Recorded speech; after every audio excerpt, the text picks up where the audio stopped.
Okay, so it's been a little bit since I last recorded. Mostly just been grinding away at stuff on the passenger side that I already did on the driver's side, so I didn't want to show duplicate work really, but let me run you through that stuff real quick. So as you can see, we got the rear quarter on. There is a little bit of work I need to do. I got all those drilled. I got matching spots in the corners. I am still going to add 2 here. This actually fit really well without me doing anything. I might sand a little bit there just to kind of get a straighter line. And I'm going to definitely have to sand it down here. I'm going to see if I can just get away with sanding rather than trimming. Because the way that the side skirt has kind of pushed this forward has pulled that past. But it did originally fit well before I put the side skirt on. And then I'm going to use, I think I've mentioned it before, it's going to be kind of goofy. I'm going to put Velcro on these pieces to really hold them tight together. And same thing around the whole part there. Now, will I ever really need to remove the side skirt? Probably not, but if I do need to take off the rear quarter over fender or the front fenders, that does need the side skirt to come off. So if I need to replace a door or something, like I just want the side skirt to be easily removable. So having 2 bolts on each end and then something to stick it to the body. I could have used rib nuts.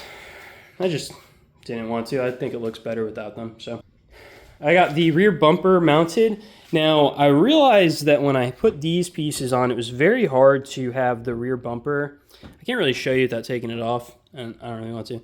There's a bracket down here that the rear bumper clips into. Now, the other side was super messed up because the other side was dented on the actual metal, so it wasn't going back in very easily, especially if I took the bumper off.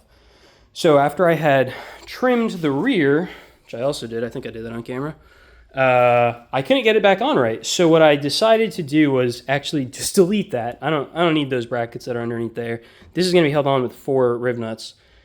I also added these quick releases. So I had 2 extras because I bought a 4-pack and I already had 2 from the front bumper before. So now these will come off and on pretty easily. So if I ever do need to remove the bumper, it's not stuck on anything back here. It'll be these 4 bolts. Click this, and I can actually probably pull it down, like out and down behind the over fender. Again, not sure if I need to do it, but it's an idea. So real quick, this is the bracket that I was talking about that was sitting back behind the bumper. So typically, I'll disconnect it real quick because I can. Pretty cool, although the trunk's closed, so I actually can't get it all the way. But anyways, this would sit in there. This side was actually broken on this end, This side was broken on the end closest to the wheel already, so it already wasn't clipping in right. And then I ended up trimming the edge of the bumper so that way it wouldn't conflict with my tire if it came up. You can see I still probably have some metal that I need to trim, especially if this ends up squatting a lot. But I ended up trimming it just to be safe, so that way I didn't want the tire to like rip the bumper off. Now, yeah, you can see that it's kind of flopping now at this point, but once the over's on, that will hold that secure. So that was kind of the whole thing I was trying to explain. I also, because I was planning on taking this car to like a Mako or a Econo paint, I figured if they're gonna paint the car, I want them to paint the whole car. So even though I have a carbon fiber hood, I wanted to get the hood right. So started doing the work there. This is pretty good. I'm pretty happy with that. That just needs to have the 80 grit scratches removed. This I was almost happy with, but there's a little spot I would like to get better, and I didn't realize that the dent kind of came down here as well. So I am going to fix that super quick.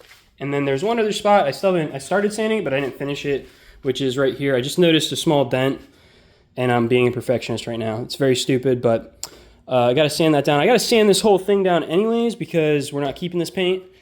And I got a surprise to tell you about. So in a crazy, insane to me turn of events, a gentleman, I don't know if he wants to be named, so I won't name him. I'll name him next time if he does. A very nice man reached out to me from a group chat that we're in and told me that he's a professional painter. He does it for a living, and he wants to help me. So I've had a couple other friends offer before, absolutely no disrespect to them. The idea of bringing it somewhere else to get painted in a garage, or honestly just painting in my own garage, like I had another friend that would come help me. Also went to school for painting, not putting him down at all. I just really didn't want to paint in my garage, to be honest, but this man has offered me a paint booth and paint. He's got some like crazy amounts of this paint that he uses. It's the exact color I want. I'm friggin' stoked. So, interesting. So now he wants to do it right. So that door sill, I never got around to painting this one, and this one needs it more than the other one did because, ooh, I can't open that. But you can see the Bondo here that we fixed in the one video. That stuff goes over onto the actual door sill area. So I needed to paint this side like 100% because otherwise it would be weird looking when you opened it up. You'd see Bondo and primer. We're going to do that. He wants to do it right. He said we're taking off the overs. We're going to take off the side skirts. I don't know if he's going to... I think we leave the fronts on. I got to take the wrap off still, but I say we leave the fronts on personally, but if he wants to take them off, we'll take them off, you know?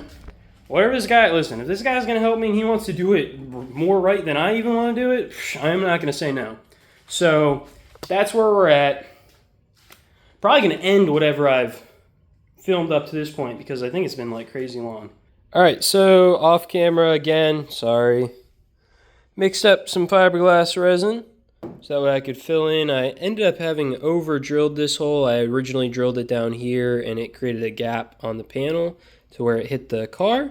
So I ended up expanding that hole. I'm going to end up re-drilling, you know, the top part of it because I want that part, and, you know, sanding down this so that way it's smooth, paintable. And then this other quarter I had a crack in it. You can see that what they recommend doing is drilling a hole at the end of the crack. So I had done that one originally, but I noticed it went further, so had that hole drilled at the end of it there, and then filled it in. Again, fiberglass resin. All I did was put tape on the back and just kind of, you know, brush this on. I had to do 2 for this one because it ended up sinking into the crack more than it looked like it was originally, like the way that it had, it had settled. I don't know if it just shrunk when it dried or exactly. I've never worked with fiberglass resin before. What is very interesting though is like how it just becomes like rock hard. Kind of cool. All right, so at this point we are getting ready to sand. There's still a couple things that we need to do, which are pretty much sanding related. But I'd like to start working on the sanding of the general car just to see how that's going to go. Kind of make sure that not that that would be weird, I guess, but I just want to understand what I'm getting into. The last couple things that we really do need to do are going to be wrapping up this spot right here. So I'll hit that with a standard block that I have with 80 grit, get that sorted out. And then I have the other spot on the other side. And still need to remove this, obviously. Oh, and I want to get these windows up before I start sanding because it's already dusty enough in there because I've had the windows down for too long. So what I need to do is attach power because the battery died for the umpteenth time and get that going. So I really wanted to get the windows up and super bright. For the life of me, I couldn't. Battery died again and the jump pack wasn't enough. Couldn't for the life of me get it up. Thought, you know, it's blinking. It's obviously got a problem. Finally, pull back the door panel again. You know, it helps if you plug in the window regulator. Dummy. So I thought for a second that something was still wrong, but actually the window switch was blinking, which indicates that you need to do a reset on it. So on this car, all you got to do is hold that button down, like as if you're trying to put the window down, until it stops blinking. It's about 25 seconds for me. And then right after that shuts off, pull it back up, hold it for about 25 seconds again, the light shuts off and it should be recalibrated. And it's just to figure out the maximum low and maximum height of the window. So works now. Got the windows up on both sides. I'm debating on putting this trim back. I'm not sure. Might just like tape up for now so that way I can sand without getting too much in there and hit this stuff by hand anyways. So yep, all right, time to get to it. Okay, so it's been a few hours. Sorry I didn't time lapse anything. It's my bad. Next time. Next time.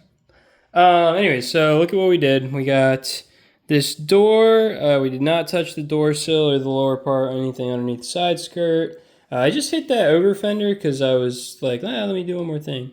I got to check, I think what was happening on the disc at the end was that these like kind of black plastic, parts of it were kind of burning off or something. I don't exactly know what happens. It happens with, sometimes it'll clump up. And I think it's kind of creating like these squiggly lines, and I think when I did that on the headlights when I tried to re-clear them, I think that came through. Hopefully my friend's paint covers that. Anyways, got most of the A-pillar here. I had a rusty spot right there I had to fix, so I actually have to come back and hit that 320 again. Hopefully that doesn't come through. Kind of ignored the edges for right now. Anything that was like close to an edge that the orbital couldn't get. So like anything close up here, but got all this. Got back here. I ended up taking off the trim piece. I didn't sand this part yet. It was actually kind of funny. When I first got everything off, I closed the trunk and the lock cylinder had fallen in and there's no button. So thankfully, I thought I was going to have to climb through the car. But thankfully I was able, oops, sorry for the finger. I was able to reach through here and stick the lock cylinder out. I probably could have ended up reaching further to grab the quick release, but for right now, we put one in just in case. And I also like tied this down. I didn't have zip ties, believe it or not. I think they're all in my like bags that are in my truck. So I just used some fishing line, which I used to remove the badges.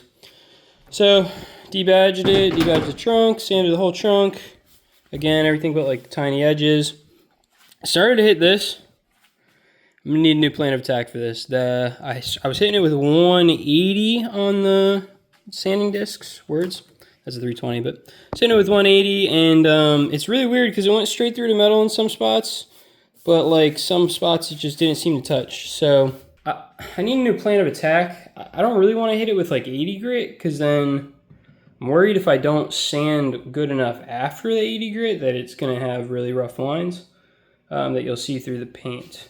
But paint stripper maybe? I don't know. I need to I've never messed with chemicals like that, so I'll probably ask my friend tomorrow when it's not almost 2 o'clock in the morning. Okay, so I wasn't filming, but quick recap of what we did. Whole bunch of sanding.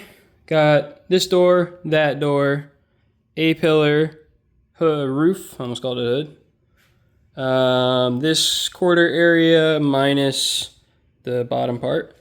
The trunk, I got the trunk pieces off. The bad debadged it, so no more FRS, no more Scion. Currently using that as a trunk latch because when I first got it off, I closed it and the lock cylinder fell in because normally the lock cylinder bolts are what is holding this piece on. So that was pretty funny. Sorry.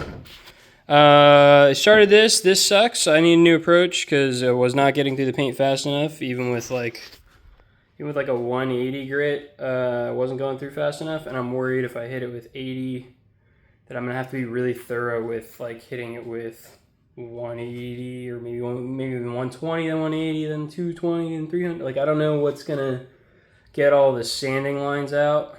I don't want to go too low. And then. Yep, I said that door. Fiberglass, didn't touch bumper, didn't touch that door sill, that fender, the front bumper, the hood, or this door sill. So, still got a whole lot left, but it is 2 o'clock in the morning. I'm going to bed. So, I will see you next time.